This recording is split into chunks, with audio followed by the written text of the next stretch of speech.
Hello. जिस case की news तुम अपने चैनल पे चला रही हो ना, उस केस का कातिल मैं ही हूँ। क्या तुम मुझसे बात करना चाहोगे? हाँ हाँ, एक मिनट, आप बस लाइन पे रहिए। मैंने वाद से 2 बार उसके सर पर वार किया। आवाज सुनकर औरत भी जाग गई और मैंने उसे भी मारा और उसके साथ किया। मैं 3 घंटे तक उस घर में था। मैंने कपड़े बिखेरे, खाना फैलाया और पूरा घर तहस नहस कर दिया। और ये पुलिस वाले मुझे छोड़ सूरी गैंग को ढूंढते रहे।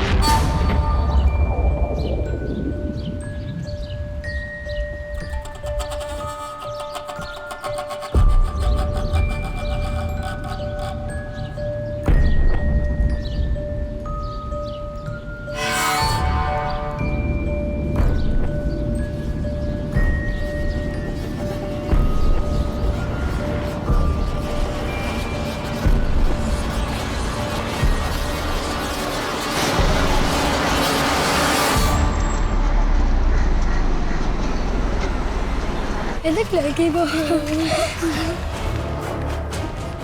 वो लड़की को देख कैसे भाग रही थी।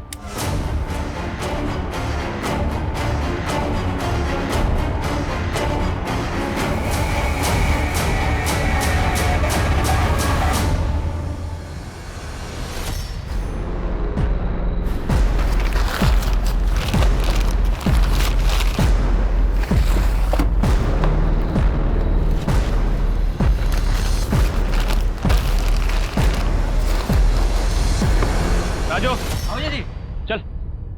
और मुन्ना को बोलना रास्ते में रुके नहीं कहीं। भैया टेम्पो निकल रहा है क्या? मैंने ऑडिट नहीं किया अभी तक। वो कोई बात नहीं, तुझे मैं संभाल लूँ। ए बंद करना। ये क्या है? ये क्या है भैया? ये तो इलीगल है। आप खुद तो फंसोगे ही और हम आपके साथ काम कर रहे हैं, पुलिस हमें भी तोड़ेगी। ए लेके जा टेम्पो।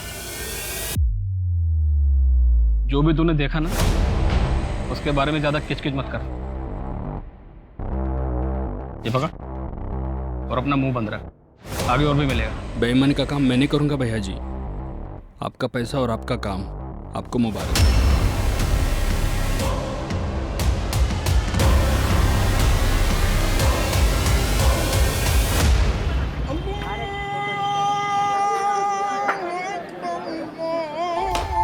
अरे वाह गीता बेटा, वेरी गुड।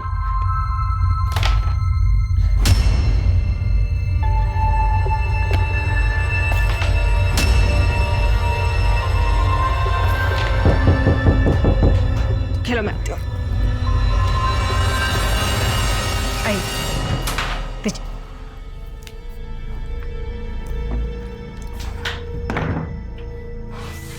क्या हुआ? कुछ नहीं। अरे क्या हुआ है, बताओगे? अरे वो माधव भैया कट्टे का गैर कानूनी काम करते हैं। मैंने अपने आंखों से देखा आज। फिर क्या, नौकरी छोड़ दी मैंने। अरे नौकरी छोड़ दोगे तो कैसे काम चलेगा? अरे सूरज का इलाज, हम पहले इतने कर्जे में हैं। अरे लेकिन ऐसी जगह काम करेंगे तो एक ना एक दिन मैं भी फंस जाऊंगा ना। मुझे सब कुछ पता है, तुम चिंता मत करो। और वैसे भी सिर्फ नौकरी के भरोसे सूरज का इलाज नहीं हो पाएगा। मुझे अलग से कुछ इंतजाम करना पड़ेगा। लेकिन कैसे? चाहे जो कुछ करना पड़े, लेकिन मैं इलाज के पैसे लाऊंगा जरूर। और तुम देखना, अपना सूरज फिर से फुटबॉल खेलेगा। ये सूरज, ये देख मैं तेरे लिए क्या लाया। एक नई टी शर्ट, और पता है इस पे फुटबॉल भी लिखा है। कैसी है? पहन के दिखा। यस, दिखा मम्मी को। कैसा लग रहा है? अरे वाह मेरा सूरज।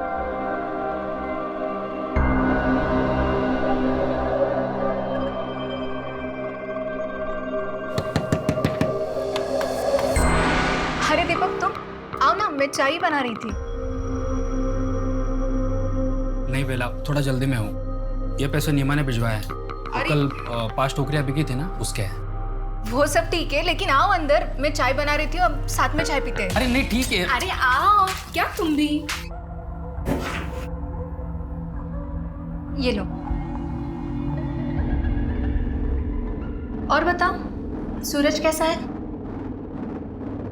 ठीक है, डॉक्टर ने बोला है कि जल्दी ठीक हो जाएगा, लेकिन पैसे बहुत लगेंगे, कम से कम 5 लाख। 5 लाख? हाँ। इतना सब कैसे करोगे आप? मैं अपने पापा से बात करूं? वो कुछ ना कुछ मदद जरूर कर देंगे। या फिर मेरे जो जेवर थे वो बेच के तुम्हारी मदद हो ही जाएगी। अरे इतना बोला वो बहुत है, मैं कुछ ना कुछ इंतजाम कर रहा हूँ ना। अच्छा, नीमा के घर से दहेज में कुछ नहीं मिला था क्या? मतलब अगर जेवर वगैरह होंगे तो वो बेच दो ना, उतनी ही मदद हो जाएगी। बेला, मैं निकलता हूँ। वो क्या है ना, घर पे सब लोग इंतजार कर रहे होंगे। अरे लेकिन चाय तो खत्म कर लो। सुनो दीपक, अरे दीपक आते रहना। राशन का 2000, दवाइयों का 4.5 6.5। अच्छा, चाय बना दूं आपके लिए? अरे नहीं, वो बेला के यहाँ से पी के आया मैं। अच्छा सुनो ना, वो 2000 रुपया था ना मेरे पास, उसमें से 1000 रुपये मैंने गायत्री काकी को दे दिए। उनके पास खाने के भी पैसे नहीं थे। कोई बात नहीं, किसी की मदद करना अच्छी बात होती। अच्छा क्या? पापा जल्दी आइए। सूरज क्या हुआ? सूरज अरे इसकी तबीयत खराब हो गई, इसको हॉस्पिटल लेके जाना पड़ेगा। गीता, तू बेला आंटी के पास चली जा, ठीक है? मैं उनको फोन कर दूंगी। और सीधा वहीं जाना, इधर उधर मत जाना बेटा।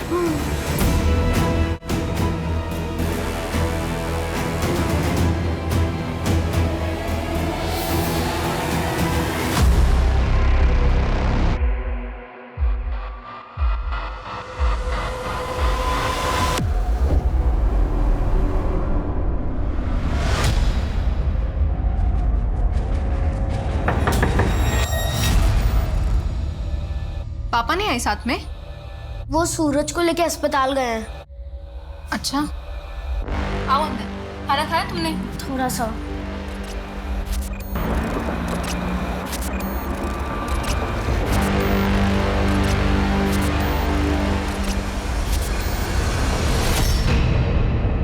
सुन नीमा, रात बहुत हो चुकी है, गीता को सुबह लाता हूँ। बेला को मैंने फ़ोन कर दिया है। डॉक्टर ने जो नई दवाई लिखी है, मैं क्या सोच रही थी, वो ले लें क्या?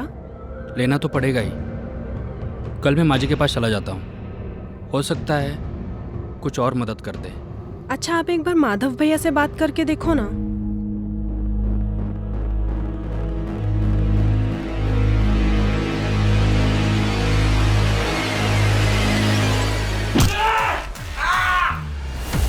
ये कमल, तेरा फेवरेट के घर पे बड़ा कांड हो गया है, पुलिस भी आया है।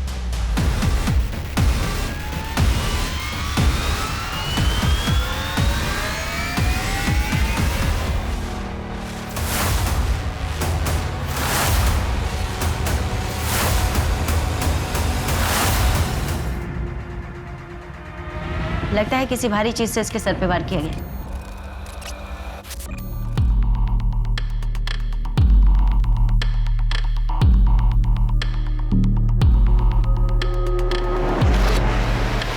मैम, यहाँ तेल के निशान भी है और सामान भी बिखरा पड़ा हुआ है। लगता है रॉबरी का मामला है। प्लेट्स पर भी ऑयल के निशान है एक्स्ट्रा। मैम, ये मुझे सॉरी गैंग का काम लगता है। मॉडस ऑपरेंडी भी सेम है। वो लोग कच्चे पहन कर निकलते हैं शरीर पर तेल लगाकर, जिससे पकड़े न जाए, और जहाँ चोरी करते हैं वहाँ पर खाना भी खाते हैं। लेकिन मेहता, उन्होंने आज से पहले कोई हत्या नहीं किया, एटलीस्ट हमारे सामने तो नहीं। हमारे सामने ऐसा कोई केस नहीं है।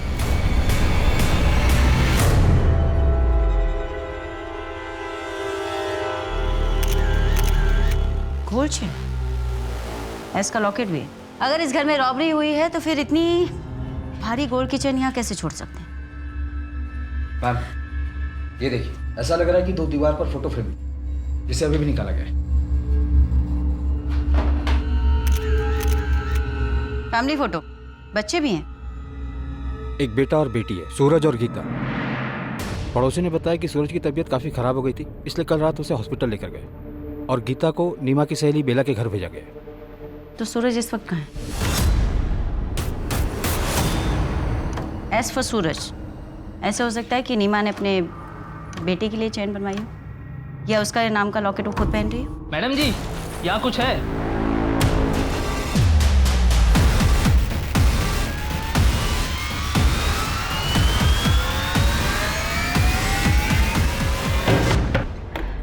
गीता कहाँ है? हाँ? गीता कहाँ है? अंदर सो रही है। गीता, गीता अभी यही तो सो रही थी, पता नहीं कहाँ चली गई। अगर यहीं सो रही थी तो कहाँ जा सकती है? उसे लेने कोई आया था क्या? नहीं, सुबह दीपक आने वाले थे, लेकिन आप लोग यहाँ। देखिए, हमें दीपक, सूरज और नीमा की लाश मिली है उनके घर से। क्या आप बता सकती है कि ये चैन नीमा की है? इतनी बड़ी गोल्ड चेन? नहीं, ये नीमा की नहीं हो सकती। वो इतने अमीर है ही नहीं। सूरज के इलाज के लिए उन्हें 5 लाख जुटाने में बहुत मुश्किल हो रही थी। ये उनकी नहीं हो सकती। बेला जी, एक बात बताइए, अगर गीता यहाँ पर नहीं है तो कहाँ हो सकती है? कहाँ जा सकती है? हमें क्या उसके परिवार की किसी के साथ कोई दुश्मनी थी? नहीं, उनकी किसी से क्या दुश्मनी हो सकती है? नहीं। हाँ, लेकिन एक लंबा चौड़ा पठान कई दिनों से दीपक को ढूंढ जरूर रहा था। कुछ और? नहीं। अगर कुछ याद आए तो प्लीज फोन कर देना।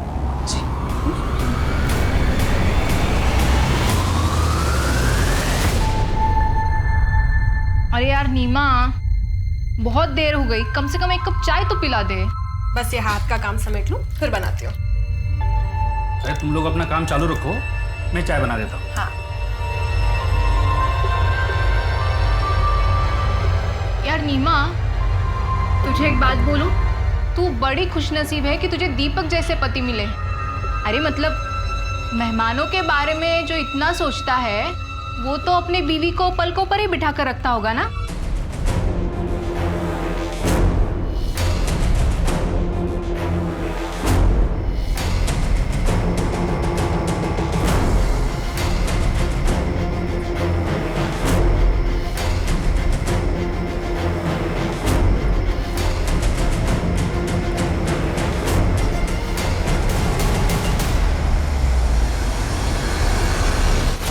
क्या पूरी फैमिली मर गई?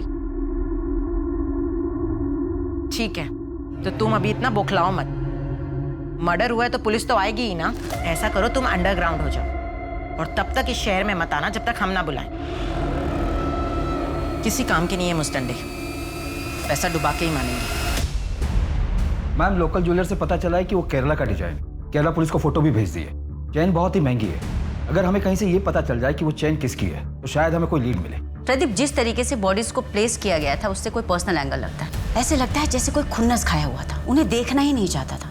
मैम, सॉरी गैंग के खिलाफ एविडेंस तो मिले हैं, पर मुझे भी ये एंगल पर्सनली लग रहा है। पर एक बात मेरी समझ में नहीं आ रही कि इतनी गरीब फैमिली को कोई टारगेट क्यों करे। सूर्य गैंग का कुछ और पता चला? एरिया में कई जगह दिखाई दिए, रेड अलर्ट जारी किया मैम। प्रदीप, नीमा और दीपक का पर्सनल एंगल भी खंगालो, हो सकता है केस वहां से जुड़ा।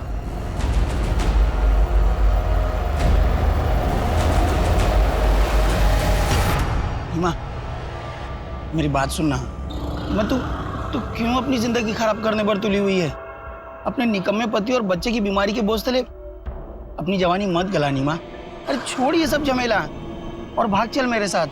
मैं तुझे कोई तकलीफ नहीं होने। हिम्मत भी कैसे हुई मुझे ये सब बोलने की? ना तो मेरा पति निकम्मा है और ना ही मेरा बेटा मुझ पर बोझे। बोझेगा तू अपनी फैमिली पे, समझा ना? मेरे पति और मेरे बेटे से मैं बहुत प्यार करती हूँ। दोबारा से मुझे ये सब बातें बोली ना तो पुलिस में शिकायत कर दूंगी तेरी, और मोहल्ले में भी जीना दुश्वार कर दूंगी तेरा मैं।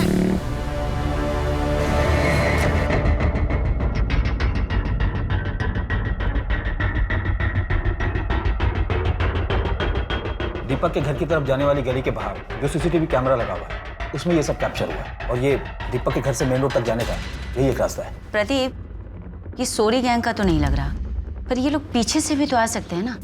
पीछे वाला रास्ता? वहाँ कोई सीसीटीवी नहीं मैम, मोहल्ले के अंदर जाने का यही एक रास्ता है। इस बैग पे जिम करो, पता करो इस डिजाइन और इस कंपनी के बैग कौन सी दुकानों में बेचे जाते हैं। मैडम, हॉस्पिटल के अकाउंट डिपार्टमेंट से पता चला है कि दीपक ने इलाज के लिए 4 लाख की पेमेंट की है। इसमें से 3 लाख कार्ड से और 1 लाख कैश पे किया। दीपक या उसके परिवार के पास इतने पैसे नहीं थे, फिर इतने पैसे अचानक से कहाँ से आ गए? मैं दीपक की बैंक स्टेटमेंट निकलवाता हूँ। दीपक या नीमा का कोई रिश्तेदार जहाँ पर गीता जा सकती हो? भागलपुर गांव में कुछ रिश्तेदार हैं, पर गीता वहाँ पर भी नहीं है। अगर वहाँ पर भी नहीं है तो बच्ची गई कहाँ? सेफ है भी या नहीं?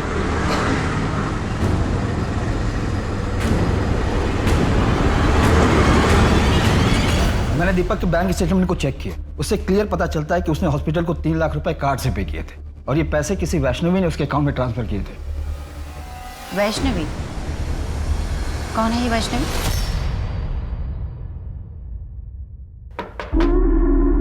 अरे आओ दरोगा, आओ। कहिए कैसे आना हुआ?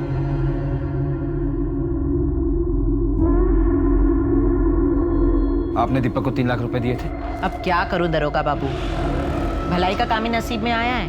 वक्त जरूरत पड़ने पर लोगों की मदद कर देती हूँ। और दीपक को भी 3 लाख रुपए मैंने ही दिए थे, पर सब कुछ कानून के हिसाब से। वो क्या बोलते हैं उसको, बैंक ट्रांसफर। और जब वो पैसे नहीं लौटा पाया तो आपने वसूली के लिए किसी को भेजा था? आफ्ताब को भेजा था। और आपके उस आफ्ताब ने एग्जाम्पल सेट करने के चक्कर में उसको और उसके पूरे परिवार को ही मार दिया। दरोगा बाबू, अगर हम ऐसे ही लोगों को मारने लगे तो लोग हमसे पैसे क्यों लेंगे?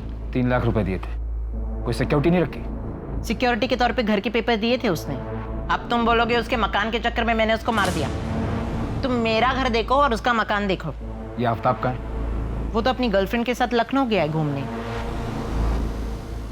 सर, मैंने वैष्णवी के बारे में सब कुछ पता कर लिया कि पैसों की वसूली के लिए आफ्ताब नाम का एक बंदा जाता है। हिस्ट्री शीटर है वो, और उस असॉल्ट के आरोप भी है। बेला ने भी यही कहा था कि दीपक के पीछे कोई लंबा चौड़ा पठान पड़ा था।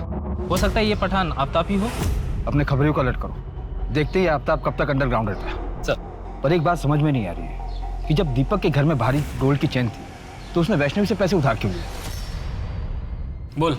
भैया जी, थोड़े पैसों की जरूरत थी मुझे, हर महीने पगार से काट लीजिएगा, और आप बोलोगे तो मैं ओवर टाइम भी कर लूंगा। हाँ बोल, कितने चाहिए? वो 4 से 5 लाख की जरूरत। क्या 4-5 लाख?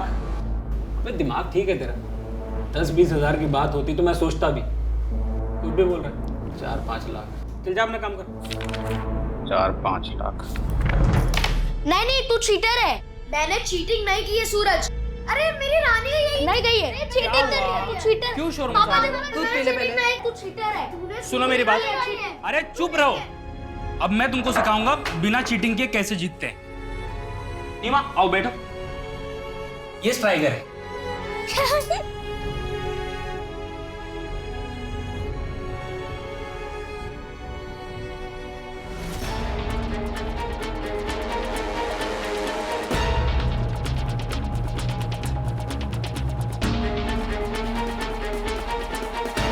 सच बता दो वरना और बुरा हाल करेंगे तुम लोगों का। सर कहा तो उस रात हमने उसी इलाके में चोरी की थी सर, लेकिन मर्डर वाली जगह पे हमारा ग्रुप चोरी करने नहीं गया था। हमने जहाँ चोरी की थी वो घर कई दिनों से बंद पड़ा था सर। सर सच बोल रहे हैं साहब। चोरी करते करते मर्डर भी करने लगे तुम लोग। ये दीपक और उसकी फैमिली को क्यों मारा? और ये बच्ची कहाँ है? सर इसी बच्ची को मैंने उस रात सड़क पे देखा था सर। यही बच्ची है सर, डरी हुई थी और भागी जा रही थी। मेहता, अगर ये लोग सही कह रहे हैं तो फिर तो गीता जिंदा होनी चाहिए, लेकिन वो है कहाँ?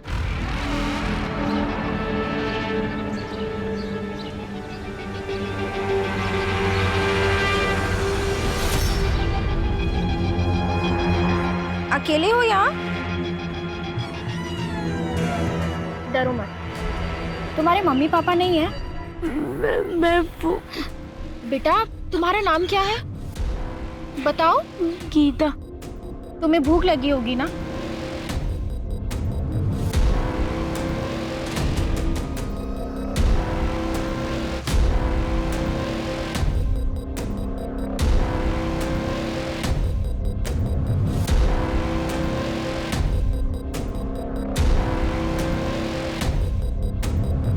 बच्चे को जानते हो आप? अरे ये तो वही है ना, दूसरे वाली गली में रहती है। सुना है इसकी माँ का मोहल्ले में किसी लड़के के साथ लफड़ा था। किसके साथ? वो तो नहीं पता। कुछ तो बताओ यार, कहाँ जाती है कहाँ आती है? अरे मैंने सुना था तो बता दिया, बाकी आप मोहल्ले में जाके पूछ लीजिए किसी भी। हाँ मुन्ना बोल। मैडम पता चला है कि दीपक अपनी नौकरी से खुश नहीं था, क्योंकि उसका चक्कर पड़ोस को किसी लड़के के साथ चल रहा था। मुन्ना, तुम ये रोज रोज नई नई कहानियां मत सुनाओ, कोई सॉलिड एविडेंस और जानकारी हो तो बताओ। मैडम मुझे थोड़ा टाइम दो, मैं उस लड़के की पूरी कुंडली निकाल कर आपके सामने रख दूंगा। कामकाज में ठीक था दीपक, पर सच तो यह है कि वो अपनी सैलरी से खुश नहीं था। अपने बेटे की बीमारी की वजह से उसकी पैसों की ज़रूरत थी भी बहुत ज़्यादा। अब सर मुझे भी अपना धंधा रन करना है, किसी एक की सैलरी तो बढ़ा नहीं सकता, बाकी लोगों को भी जवाब देना पड़ता। उसका यहाँ पर किसी के साथ कोई पंगा था? नहीं, ऐसा कभी कुछ सुना तो नहीं। पर हाँ सर, कुछ पता लगेगा तो आपको ज़रूर बताऊंगा। ठीक है। पोस्टमार्टम रिपोर्ट के हिसाब से दीपक के सर पर किसी भारी चीज से वार करने की वजह से उसकी मौत हुई, लेकिन उसकी बॉडी पर स्ट्रगल के कोई भी निशान नहीं। जबकि नीमा ने मरने से पहले बहुत स्ट्रगल किया, उसको भी हुआ, वो भी मारने के बाद, यानी कि निक्रोफिलिया। मतलब ये केस नीमा से कनेक्टेड है? ऐसा भी हो सकता है कि कोई दीपक से नाराज हो, उससे बदला लेने का ये उसका तरीका, क्योंकि रिपोर्ट के हिसाब से नीमा और सूरज की मौत का टाइमिंग ऑलमोस्ट सेम है।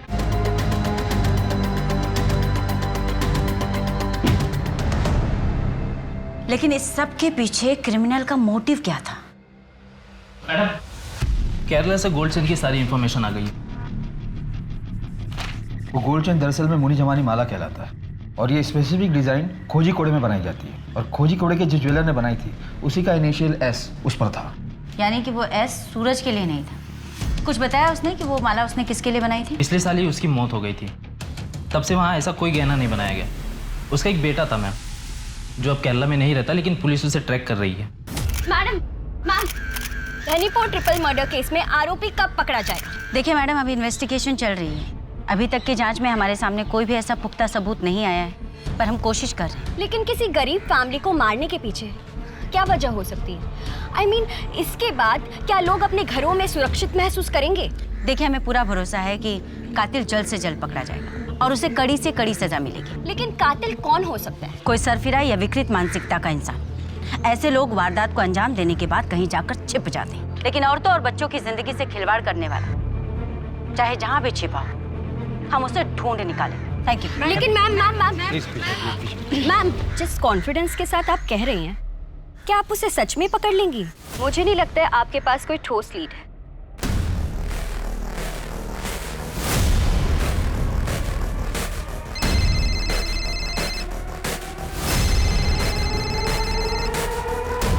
हेलो, जिस केस की न्यूज़ तुम अपने चैनल पे चला रही हो ना, उस केस का कातिल मैं ही हूँ। क्या तुम मुझसे बात करना चाहोगे? हाँ, एक मिनट, आप बस लाइन पे रहिए। पहले कभी ना दिखाए जाने वाली न्यूज, आज की सबसे बड़ी खबर हम आपके सामने लेकर आए हैं। एक ऐसे अपराध की घटना जिसके बारे में देखना सुनना तो दूर, उसके बारे में कभी किसी ने सोचा भी नहीं होगा।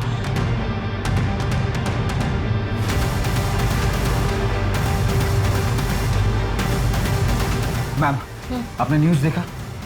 नहीं, क्यों, क्या हुआ? मैंने वास से 2 बार उसके सर पर वार किया।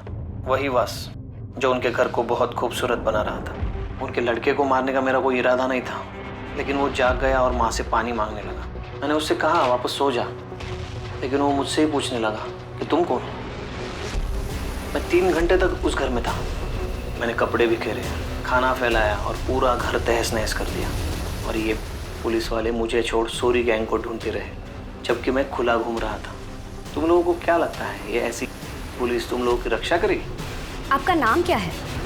नाम में क्या रखा है? मैं आप लोगों को बता रहा हूँ, पुलिस वाले मुझे कभी नहीं पकड़ पाएंगे, क्योंकि वो मुझ तक कभी पहुँच ही नहीं सकते।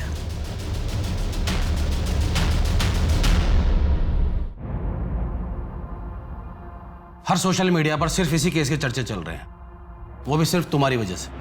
तुम्हें पता है इस केस को लेकर मुझ पर कितना प्रेशर है? आधी रात को उठकर आना पड़ा है मुझे यहाँ। इस तरह से सोल्व करेंगे आप इस केस को? मिस गायत्री, 1 हफ्ते का टाइम है आपके पास, वरना अपने ट्रांसफर की तैयारी कर लीजिए। Okay sir, thank you. आपको वो वीडियो कहाँ से मिला पूजा जी? वीडियो? वो तो मुझे एक रिलायबल सोर्स से मिला था।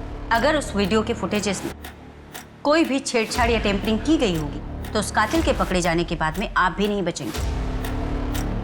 हमारे इन्वेस्टिगेशन में बाधा डालने के जुर्म में मैं आपको भी बिहाइंड द बार कर दूंगी। मुझे नहीं पता कि वो वीडियो ऑथेंटिक है या नहीं।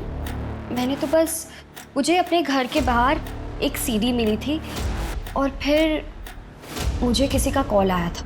आपके सेंसलेस जर्नलिज्म के कारण लोगों में कितनी दहशत भर गई है उस हत्याकांड को लेकर, लेकिन आप लोग सिर्फ और सिर्फ अपने टीआरपी के बारे में सोचो। मेहता, सीडी इनसे लेकर टेक्निकल टीम को भेज। वो सर, डैड सिर्फ अपने रॉयल और स्पेशल कस्टमर्स के लिए ऑर्डर पर ज्वेलरी बनाते। क्या ये चेन आपके यहाँ बनाई गई थी? सीरियल नंबर बताइए ना सर। जहाँ पे एस मार्क होगा ना सर, उसके नीचे देखिए ना। हाँ, R19/431। ओके सर, एक मिनट। ये चेन ना अलीगढ़ से शाजिया फरहान के ऑर्डर पे बनाई गई थी। रिकॉर्ड में पूरा एड्रेस और नंबर है, मैं आपको मैसेज करता हूँ सर। क्या ये चेन शाजिया की है? ये चेन तो शाजिया का ही है, पर आपको कहाँ से मिला? शाजिया कहाँ है? शाजिया अब नहीं रही, 15 दिन पहले ही उसकी हार्ट अटैक से मौत हो गई। शाजिया की कोई फोटो है आपके पास?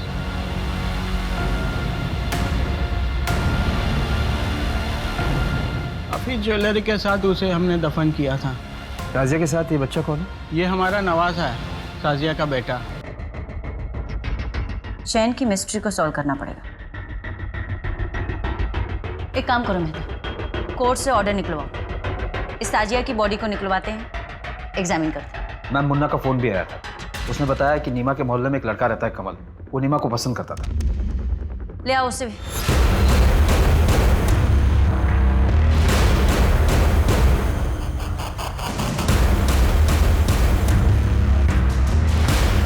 कुछ मिला?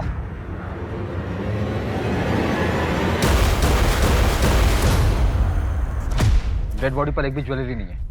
बॉडी को पोस्टमार्टम के लिए भेजो। साहब मैं सच्ची कह रहा हूँ साहब, उस रात मैं अपनी चचेरी बहन की शादी में गया था। साहब आप चाहे तो रिश्तेदारों से भी पूछ सकते हैं, पूरी रात वही था। तेरी चचेरी बहन का एड्रेस है? मैम, कमल ने बताया कि वो उस रात अपनी चचेरी बहन की शादी में गया हुआ। हमने चेक किया और मुन्ना का कहना है कि कमल का प्यार एक तरफा था, नीमा की तरफ से कुछ नहीं था। तुमने ये साजिया फरहान की फाइल पढ़ी मेहता? इसके साथ भी नेक्रोफिलिया हुआ था, जैसे नीमा के साथ।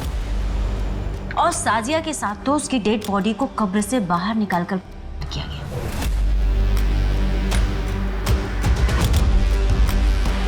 जर्नलिस्ट का क्या? मैम, किलर ने जर्नलिस्ट को जिस नंबर से फोन किया था वो फेक आईडी पर लिया गया था, वहां तो डेड एंड है। मेहता, इन सब के पीछे जो कोई भी है, ये सब कुछ प्लान किया है।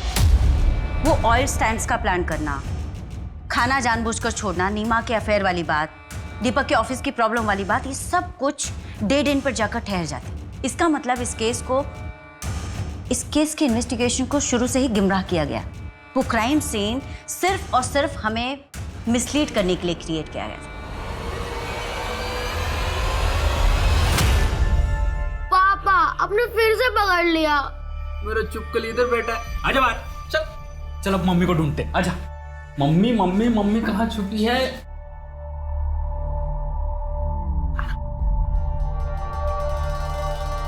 ये पकड़ लिया।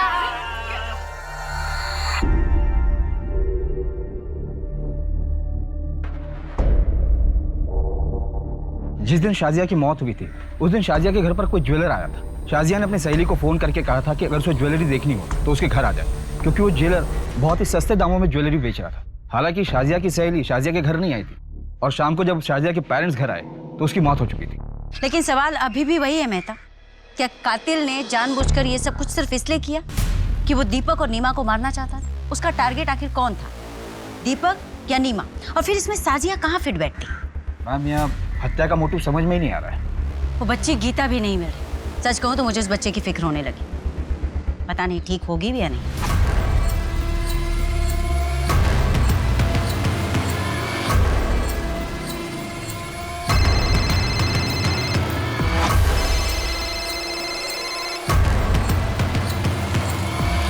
हेलो, ठीक है, मैंने कहा।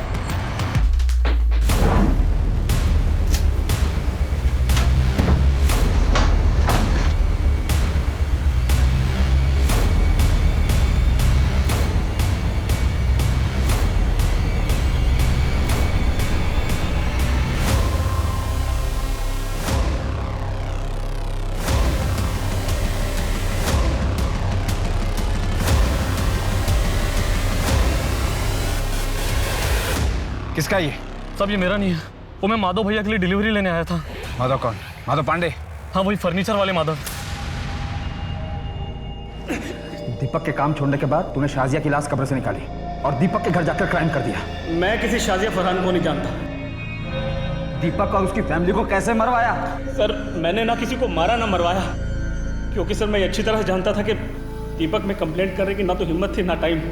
सर वो तो अपने परिवार में परेशान था। सर मैं एक बिजनेसमैन हूँ, कुछ खूनी नहीं हूँ, सब कुछ मुझे जाने दो सर। क्या गीता का वहां भी कुछ नहीं पता चला? उस माधव ने कुछ कन्फेस किया? नहीं मैम, कट्टो का इलीगल बिजनेस से यही कन्फेस किया। उसका कहना है कि इस हत्या में उसका कोई हाथ नहीं है। चार्जशीट तैयार करो, इलीगल वेपन और ट्रैफिकिंग के केस में अंदर ही रहो। मैम कमल से भी कुछ निकल नहीं पा रहा है। वो उस रात अपनी चचेरी बहन की शादी में गया था और सुबह 6 बजे निकला था वहां से। जी क्या? ठीक है, हम आते हैं। क्या हुआ? मैम रसूलपुर में एक लड़की मिली है जिसकी डिटेल्स गीता की डिटेल से मैच करती है। आ रही हूँ बाबा।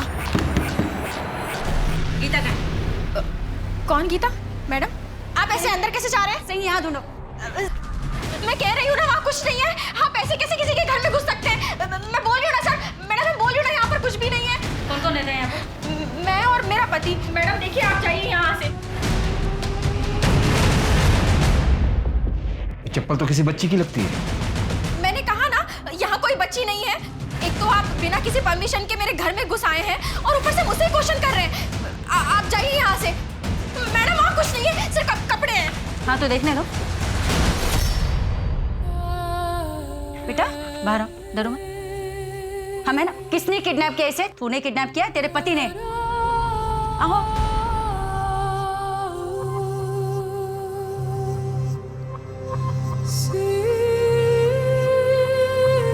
मैडम मेरा कोई बच्चा नहीं है, मैं माँ नहीं बन सकती। इसलिए जब मैंने गीता को देखा तो मेरा मन नहीं माना और मैं अपने साथ अपने घर ले आई। हमारे पास बहुत पैसा है लेकिन मेरा पति शराबी है, इसलिए मैंने गीता के बारे में अब तक उन्हें कुछ नहीं बताया। पता नहीं गीता किसी भी आदमी को देखती है तो ऐसे डर जाती है कि अलमारी में जाके छुप जाती है। अगर ऐसी बात है तो तुमने पुलिस स्टेशन में इन्फॉर्म क्यों नहीं किया? हम पिछले 15-20 दिनों से इस बच्ची की तस्वीर लेकर यहाँ वहाँ ढूंढ रहे। मैंने न्यूज़ में देखा था कि मर्डरर ने किस तरीके से आप लोगों को चैलेंज किया था। मुझे गीता की जान की चिंता है, इसलिए मैंने किसी को कुछ नहीं बताया। हाँ लेकिन गीता ने अपने माँ बाप के कातिल को देखा है।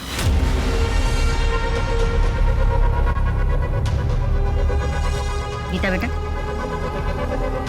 डरो मत, याद करो और बताओ उस रात क्या हुआ था, क्या देखा था तुमने?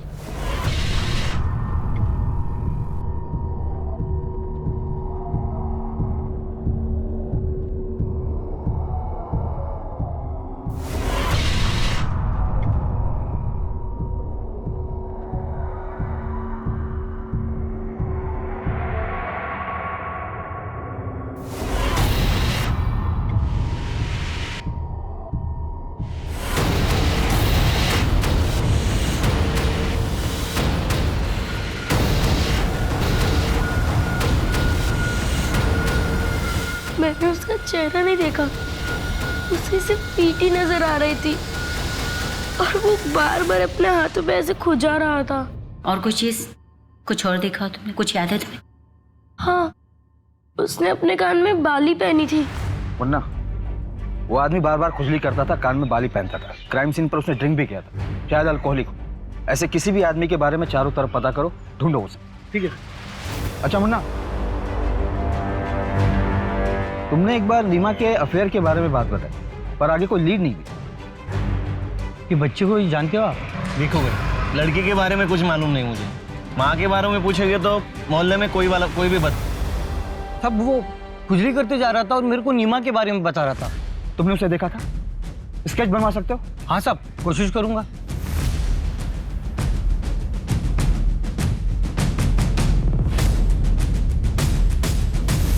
मर्डर के दूसरे दिन ही वो हमारी आंखों के सामने था, हमें मिसलीड करता रहा और हम उसे नहीं पहचान पाए। आज की तारीख में हमारे पास केवल उसका स्केच है और हम उसके बारे में कुछ नहीं जानते। हेलो, क्या? कहाँ? कोलकाता? आप मुझे फैक्स कर सकते हैं? जी please note down the number 44344610। Kolkata में भी आज से 2 साल पहले नेक्रोफेलिया का केस हुआ था, वहां भी विक्टिम का बेटा गायब। मैडम, कोलकाता पुलिस हेडक्वार्टर से फैक्स आया है। विक्टिम का नाम मौसमी, उसे मारने के 2 दिन बाद तक उसकी डेड बॉडी के साथ किया गया था। उसके बाद उसकी बॉडी एक फैक्ट्री के शेड में बरामद हुई। उसका 12 साल का बेटा था। आखिरी बार वो खुर्जा में देखा गया। इस मामले में भी सस्पेक्ट एक साड़ी बेचने वाला था जो अक्सर मौसमी से मिलने आया करता था, क्योंकि मौसमी को नई डिजाइन की साड़ियों का शौक था और वो उसकी कमजोरी थी। ये वही स्केच वाला है शायद जिसके शिकार सारी औरतें और उनके बच्चे हुए। लेकिन मैम ये कोइंसिडेंस भी तो हो सकता है। ये भी तो हो सकता है कि इस बार कोई कोइंसिडेंस ना हो, उसकी मोडस ऑपरेंडिंग ही ऐसी हो। वो पहले औरतों की कमजोरी का पता लगाता हो, उसके बाद में उन्हें अपना शिकार बनाता हो। लेकिन नीमा की वीकनेस क्या थी? सूरज और उसके इलाज में लगने वाली महंगी दवाइयाँ। मेहता, एविडेंस में जो हमने दवाइयाँ रखी थी, पता करो दवाइयाँ कहाँ से लाई गई थी। क्या ये मेडिसिन आपके स्टोर की है? हाँ, ये मेडिसिन हमारे स्टोर की। क्या तुमने कभी इस आदमी को देखा है? हाँ, शायद ये आदमी हमारे स्टोर पे मेडिसिन लेने आया था। हाँ, याद आया। उसने बताया था कि वो अलीगढ़ हॉस्पिटल में वार्ड बॉय है।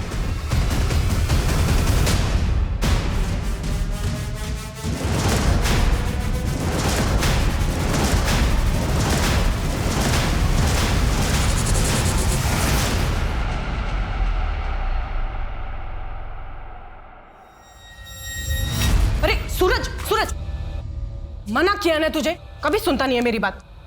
ऊपर कर पैर। अभी ज्यादा बीमार हो गया तो फिर फुटबॉलर नहीं बनना तुझे। डॉक्टर सर की बात सुनता है ना मेरी बात सुनता है। डॉक्टर साहब को कुछ भी बोले, ऐसे कई सारे पेशेंट्स हैं जो अपने बुढ़ापे तक भरपूर जीते हैं। आप बस इलाज चलने दो। दवाइयाँ इतनी महंगी है और कुछ समझ में नहीं आ रहा है, कुछ बेचने के लिए भी नहीं बचा अब तो हम लोगों के पास। मैं एक आदमी को जानता हूँ जो ऐसे बीमारियों की दवाई आधे से भी कम दाम में देता है। आप चाहो तो मैं आपको दिलवा सकता हूँ। हाँ हाँ, आपका बहुत बड़ा एहसान होगा हम लोगों के ऊपर। कल सुबह ही मैं दवाई लेके आता हूँ। आप अपना एड्रेस दीजिए। जी, देती हूँ।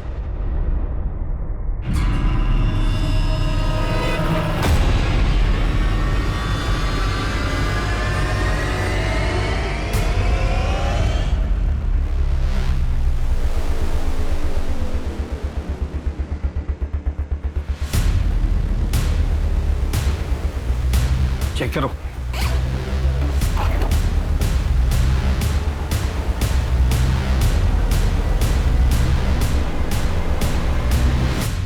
ये नीमा और उसकी फैमिली, इसने जिसको मारा उनकी निशानी अपने पास रख ली। पता नहीं और कितनों को मारा होगा इसने। गिनते रहिए साहब, बहुत है। किसे ढूंढ रहे थे? मुझे? बहुत ज्यादा वक्त नहीं लग गया आपको मुझे ढूंढने में, जबकि मैंने बहुत सारे सुराग छोड़ दिए। जहां जाता था वहां सुराग छोड़ता था। ऐसा करेंगे तो कैसा चलेगा साहब? नहीं नहीं नहीं नहीं, मारोगे तो कुछ भी नहीं बताऊंगा, ऐसे सब कुछ बता दूंगा। कैमरा में देख के बोलना है या फिर आपको देख के? तू ऑन कैमरा मार खाएगा या ऑफ कैमरा? मैडम ये मत समझना कि आप लोगों ने मुझे पकड़ा है। मैंने खुद पुलिस को यह चांस दिया कि वो मुझे ढूंढ ले। दरअसल अब मैं भी चाहता हूँ कि पूरी दुनिया को मेरी कहानी पता चलनी चाहिए। उनको पता चलना चाहिए कि मैं कोई शिकारी नहीं बल्कि खुद शिकार हुआ हूँ। मुझ पर भी जुल्म हुए हैं, मैं भी विक्टिम हूँ। इसीलिए तूने एक के बाद एक मर्डर किया, उन लोगों का भी जिनका कोई कसूर नहीं। क्या बिगाड़ा था उन लोगों ने? आपके बाल भी सीधे हैं क्या? हाँ, मैं भी सीधी और मेरे बाल भी, पर जलेबी की तरह। तू ये बता कि सूरज और नीमा ने तेरा क्या बिगाड़ा? मैंने तो उसकी मदद करी है। कैसे डांट रही थी उसे? मना किया ना तुझे, क्यों उतर रहा है बेड से? कभी सुनता नहीं है मेरी बात।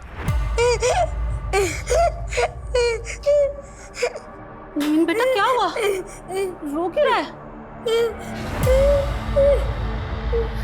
ऐसा कर, जी भर के रो ले।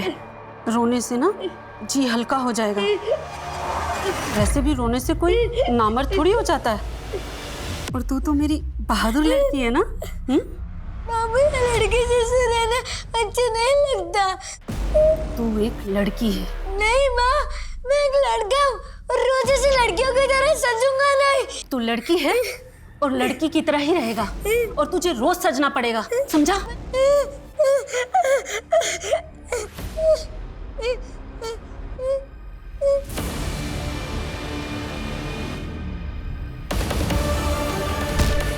बहुत सुन ली तेरी कहानी। अब ये बता कि ये सब तूने क्यों किया? कोई अपने बच्चों को डांटे, उन पर अपना हक जमाए, उनको तकलीफ दे, मुझसे बर्दाश्त नहीं होता। और मैडम, ये सभी औरतें वही कर रही थी। मुझे जितना तुझ पर गुस्सा आ रहा है ना, उससे कहीं ज्यादा तरस आ रहा है। जिस माँ की जातियों और परवरिश की तू बात कर रहा है ना, तू बिल्कुल उसके जैसा बन गया। मैं कोर्ट से रिक्वेस्ट करूंगी कि तुझे ऐसी कड़ी से कड़ी सजा मिले ना कि दूसरा कोई तुझ जैसा ना बने। नवीन पूरी दुनिया को ये बताना चाहता था कि उसके साथ कितना अन्याय हुआ था। उसे ये लगता था कि वो शिकारी नहीं, वो खुद शिकार है। जबकि सच्चाई ये है कि एक मानसिक आघात ने उसे नेक्रोफिलियाक बना दिया था। उसने जो किया था वो कोई मामूली अपराध नहीं था। महिलाओं के प्रति भारी नफरत ने उसे अंधा बना दिया था और प्रतिघात में वो मासूम औरतों पर हमला करता था। अपने ऊपर हुए घात से उबरकर सही दिशा में बढ़ना ही इंसानियत है। यही फर्क है एक अच्छे नागरिक और एक अपराधी के बीच में। आप अपनी हर प्रतिक्रिया में नैतिकता को याद रखें। इस आशा के साथ मैं दिव्यांका त्रिपाठी दया अब लेती हूँ आपसे विदा। फिर मिलूंगी एक नई सच्ची कहानी के साथ। आप देखते रहें क्राइम पेट्रोल सतर्क। जय हिंद।